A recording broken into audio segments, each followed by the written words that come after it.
क्रूस का चिन्ह पिता पुत्र पवित्र आत्मा के नाम पर आमीन। सर्वशक्तिमान महान परमेश्वर पिता, मैं आपको धन्यवाद देता हूँ इस सुंदर समय के लिए। प्रभु, मेरे मुख पर पहरा बिठाइए, मेरे होठों के द्वार की रखवाली कीजिए। आज बोलने वाला मैं नहीं, वरन आप स्वयं मुझ में होकर अपने वचनों के द्वारा बातचीत करें, ताकि जो वचन आज आपके बेटे बेटियों के पास पहुँचे, प्रभु उसके द्वारा वो 100 गुना फल लाने वाले हो सके। पाप गुना से दूर रह के पवित्रताई और खराई में चल के उपवास प्रार्थना में बने रह के आपके सामर्थ्य को, आपके नम्रता और दीनता को, आपके अनुग्रह की आत्मा को, आपके प्रार्थना सिखाने वाली आत्मा को ग्रहण कर सके और आपके कहे अनुसार जीवन जिए प्रभु, और अपने घर घराने को बचाने वाले हो सके। इस योग बनाइए। यह प्रार्थना यीशु के नाम पे वक्त आपसे मांगता हूँ। आज का हर एक वचन आपकी ओर से हो, सुनिए और दया से ग्रहण कीजिए। आमीन आमीन आमीन। तो सबको जय यीशु। मैं क्षमा चाहूँगा, थोड़ा लेट हो गया वीडियो डालने में, उस कारण बस इसलिए आज थोड़ा लेट में हम वीडियो डाल रहे हैं, और मैं आप सबसे आशा करता हूं कि आप मुझे क्षमा करेंगे। आइए हम प्रभु के वचन में जाएंगे। ज़्यादा समय ना गंवाते हुए मैं फिर से आप सबका स्वागत करता हूं। उपवास प्रार्थना के इस 8वें दिन में हमने पिछली बार वचन देखा, इजरा का ग्रंथ अध्याय 8 पद संख्या 21 से 23 में प्रभु का वचन कहता है, वहाँ अहवा नदी के पास मैंने एक उपवास की घोषणा की, जिससे हम अपने ईश्वर के सामने दीन बने। किस लिए उपवास किए थे? हम दीन बने और उससे प्रार्थना करें कि हमारी और हमारे परिवारों की यात्रा सफल हो।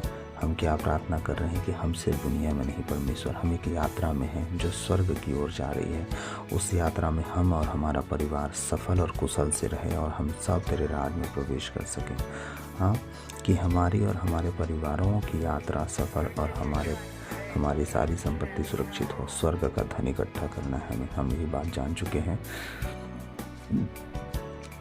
सुरक्षित हो। यात्रा में शत्रुओं से अपनी रक्षा के लिए राजा से आदमी और घुड़सवार मांगने में मुझे संकोच था। हाँ, दुनिया से मदद मांगने में हमें अब संकोच होना चाहिए, क्योंकि हमारा मददगार हमारा खुदा खुद है।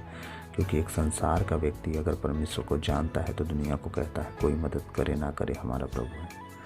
वचन भी कहता है, क्योंकि हमने राजा से कहा था कि हमारे ईश्वर का हाथ उन सब की भलाई के लिए तत्पर रहता है।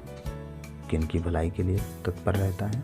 जो उसे ढूंढते हैं, जबकि उसका क्रोध उन सब पर प्रकट होता है जो उसे त्यागते हैं। जो उसे ढूंढते हैं उनके ऊपर परमेश्वर का सदा प्रेम बना रहता है, अनुग्रह बना रहता है, लेकिन जो त्याग देते हैं वो क्रोधित होता है। इसलिए यह वरदान मांगने के लिए हमने उपवास घोषित किया और ईश्वर ने हमारी यह प्रार्थना स्वीकार भी कर ली। हाँ, ईश्वर ने हमारी यह प्रार्थना स्वीकार भी कर ली। अब परमेश्वर का वचन हमने पढ़ा कि क्या कहता है, जो उसे त्यागते हैं उन पर क्रोध प्रकट होता है उसका। याद रखिएगा, त्यागने का मतलब जो प्रभु को जानने के बाद भी उन गैर बातों में फंसते हैं, गैर जातियों की बातों में फंसते हैं और उनके जाके सामने दंडवत करते हैं जहाँ नहीं उनको झुकना चाहिए।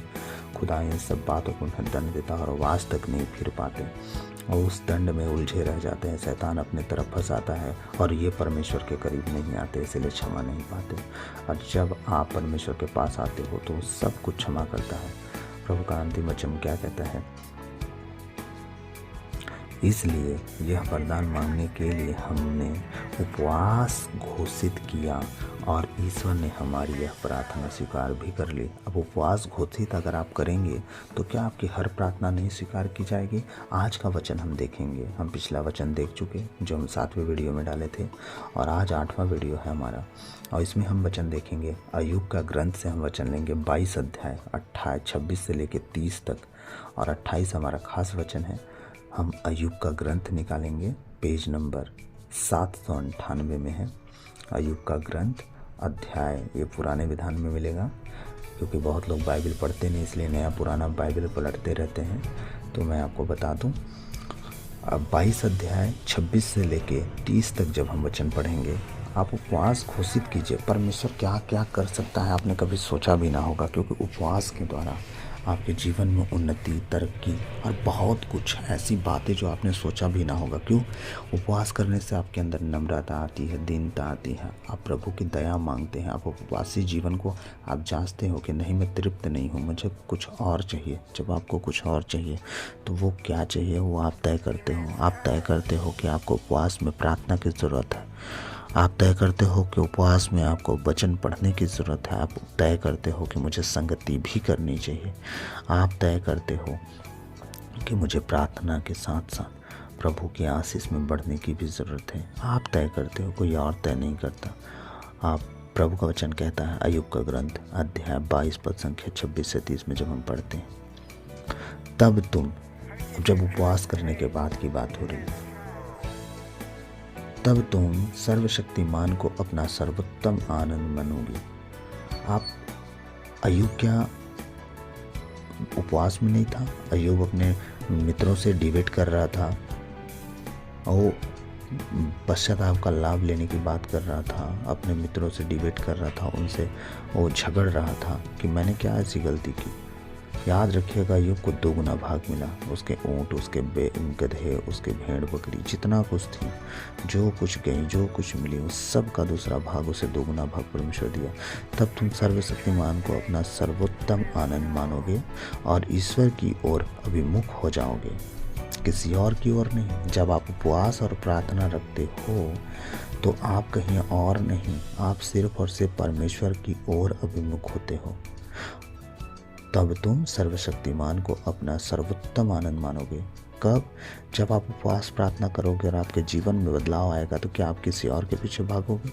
किसी और को अपना बाप कहोगे? नहीं, वही हमारा परमेश्वर, हमारा पिता बनेगा, क्योंकि हमारे जीवन में वही काम करेगा और कोई और नहीं।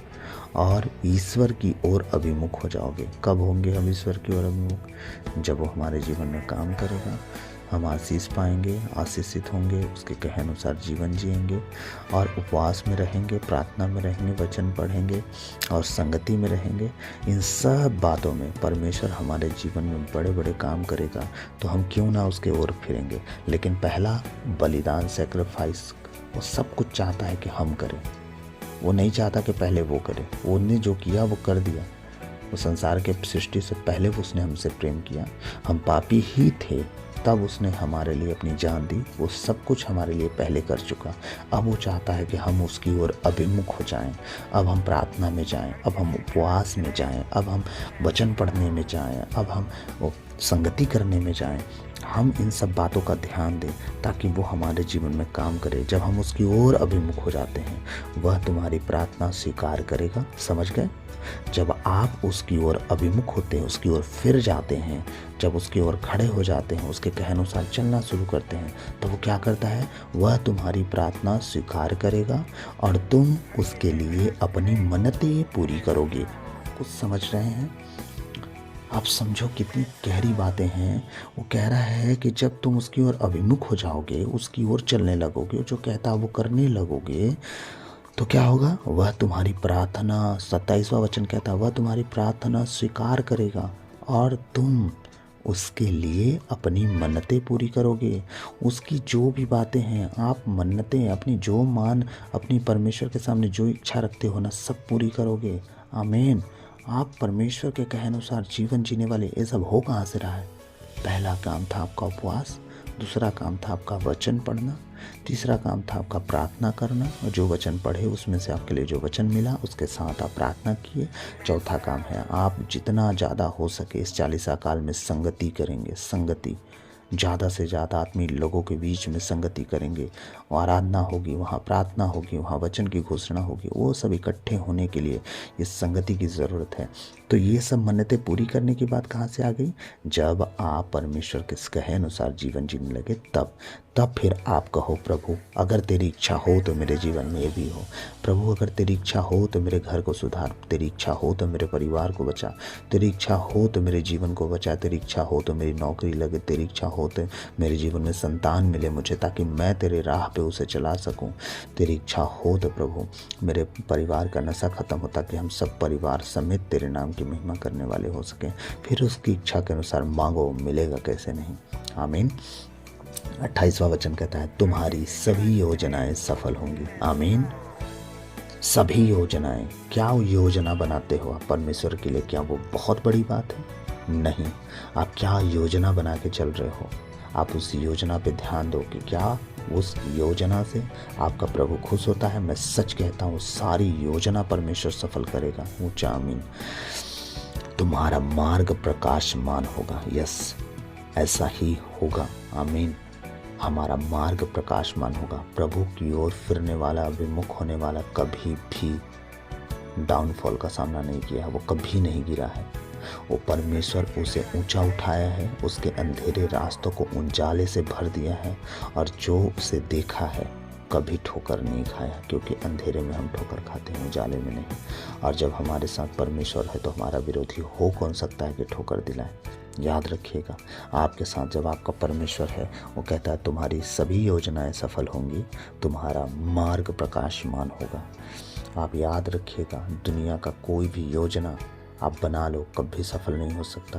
लेकिन जब परमेश्वर की इच्छा के अनुसार आप चलते हो और उससे जुड़ी उसकी इच्छा के अनुसार अगर आप कोई योजना मानते हो या सोचते हो या रखते हो या करना चाहते हो, परमेश्वर उसे पूरा करने में ज़्यादा समय नहीं लगाता, सब कुछ तय करेगा जल्द से जल्द। कलीसिया, आप तैयार रहो। परमेश्वर आपके जीवन में इस 40 काल में बड़ी योजनाओं के साथ आपको तैयार करने जा रहा है। आमीन। कह रहा प्रभु तुम्हारी सभी योजनाएं पूरी होंगी, तुम्हारा मार्ग प्रकाशमान होगा। आप तैयार रहो। जितने रास्ते आपके बंद दिख रहे हैं, जितने रास्तों में आपको अंधेरा दिख रहा है, कुछ भी समझ में नहीं आ रहा है, परमेश्वर उसे जल्द खोलने वाला है। आप आत्मा और सच्चाई में बने रहें। आप देखते जाएं कैसे वचन खोलता है, कैसे वचनों के साथ आपको रास्ता दिखाता है। वचन पढ़िए, वचन के करीब आइए, और जितने अंधकार रास्ते बंद दिख रहे हैं, खुदावंद आपके लिए खुलने जा रहे हैं यीशु मसीह के सामर्थ्य नाम से। और आप उसके गवाह होंगे इन 40 दिनों के अंदर। और प्रभु, मैं विश्वास करता हूँ आप इसी चैनल पे कमेंट में ज़रूर डालिएगा जो आपके जीवन में गवाही होगी, ताकि हम आपकी गवाहियों को ले सकें और प्रभु के नाम से इस चैनल पे हम सबको उस रिकॉर्ड को दे सकें, ताकि सब लोग समझ सकें कि हमने उपवास प्रार्थना में जो सीखा उसके अनुसार हम चले, और चलने के बाद प्रभु ने हमारे जीवन में काम किया, उसकी हम गवाही देते हैं। क्योंकि गवाहियाँ सील करती हैं आपके जीवन को कि यीशु मसीह आपके साथ है और आप दुनिया में कभी ठोकर नहीं खा सकते। प्रभु का वचन क्या कहता है 29 में, क्योंकि ईश्वर घमंडी को नीचा दिखाता और दीनहीन की रक्षा करता है। घमंडी को नीचा दिखाता, दीनहीन की रक्षा करता है। घमंडी कौन है? जो कहते हैं हमें सब पता है, हम बाइबल 10 बार पढ़ चुके हैं, हमें बता मत, हमें ज्ञान मत दे, हमें सब पता है, हमें उपवास की ज़रूरत नहीं है, हम कर लेते हैं उपवास, कोई बात नहीं, ऐसे दिन भर का उपवास करना। हाँ, हम करते हैं ना शुक्रवार को उपवास, हम करते हैं ना संडे को उपवास, हो गया, बहुत है। हमें ज्ञान मत दो 40 उपवास का, ठीक है, हम करेंगे नहीं करेंगे। किसी का तो शक्ति नहीं चलता, किसी का शरीर इतना दुर्बल हो गया है, किसी ने तो खा खा के अपने शरीर को बर्बाद कर लिया है। हाँ, यही सब बातें हैं। इसलिए प्रभु क्या कहता है, क्योंकि ईश्वर घमंडी को नीचा दिखाता और दीनहीन की रक्षा करता है। याद रखिएगा, जो किसी बात में घमंड दिखाते हैं वो एक दिन नीचा देखेंगे, परमेश्वर दिखाएगा, क्योंकि हम नहीं, परमेश्वर का वचन कहता है वो चाहे कितना भी घमंड कर ले। आज तो हम ईसाइयों की बात कर रहे हैं, बाइबल से बाहर बात जाना ही नहीं है हमको लेके, क्योंकि बाहर गैर जातियों के लिए वचन नहीं बना है, वचन बना है ईसाइयों के लिए। वो चलें, और जो इस वचन को मानता है, चाहे वो गैर जाति हो, दुनिया को कोई भी व्यक्ति हो, जो मानेगा तब तो उसके जीवन में काम करेगा ना। हाँ, इसलिए आप समझो मेरी बात को। प्रभु कहते हैं क्योंकि ईश्वर घमंडियों को नीचा दिखाता। आप इजराइलियों की बात कर रहा हूँ मैं, आज कितने घमंड से चढ़ी हुई आंखों को लेकर चलते हैं। हाँ, कुछ नहीं था, परमेश्वर ने दे दिया, अब भूल गए हैं। अब परमेश्वर को ही कहते हैं, प्रभु तुझे चाहिए तो मुझे बता, तेरे से मुझे कुछ नहीं चाहिए। अब प्रभु को ही देना शुरू कर दिए, ये दिन आ गए।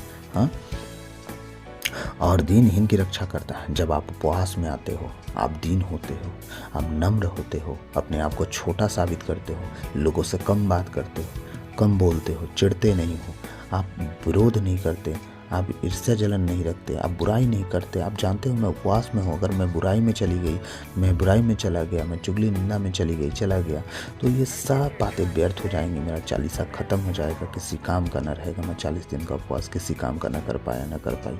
इसलिए आप नम्र और दीन होकर रहते हो, कम से कम लोगों से मिलते और बात करते हो। आगे वचन कहता है 30वां, वह निर्दोष का उद्धार करता है। आमीन। तुमको अपनी पवित्रता के कारण मुक्ति मिलेगी। आमीन।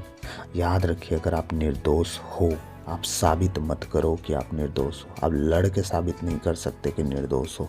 याद रखना, अगर आप निर्दोष हो तो परमेश्वर कहता है वह निर्दोष का उद्धार करता है। तो आपका उद्धार होगा यीशु मसीह के नाम से। आमीन। क्या कह रहा है प्रभु का वचन? तुमको अपनी पवित्रता के कारण मुक्ति मिलेगी। याद रखिएगा, निर्मलता के कारण, पवित्रता के कारण, सत्य के कारण, ईमानदारी के कारण ही आप मुक्ति पा सकते हो। आप पाप में, जलन में, ईर्ष्या में, घमंड में, क्रोध में, बैर में, भाव में, फूट में और बुराई में, व्यभिचार में, आप लालच में अगर रह गए, आप कभी भी परमेश्वर से आप मुक्ति नहीं पा सकते। आप लिख के ले लो। लेकिन प्रभु कहता है तुमको अपनी पवित्रता के कारण मुक्ति मिलेगी। तो याद रखिएगा, परमेश्वर अपनी आपकी पवित्रता के कारण आपको मुक्ति देगा। परमेश्वर पवित्र है, वो अपनी पवित्रता के कारण अपना लहू बहा दिया और आपको मुक्ति का रास्ता दिखा दिया। आप उस पर चलना ना चलना आपका काम है। तो आप अपनी पवित्रता के कारण मुक्ति पा सकते हैं और कोई दूसरा अवसर नहीं है। तो प्रभु इन वचनों के द्वारा हम सबको आशीष दे।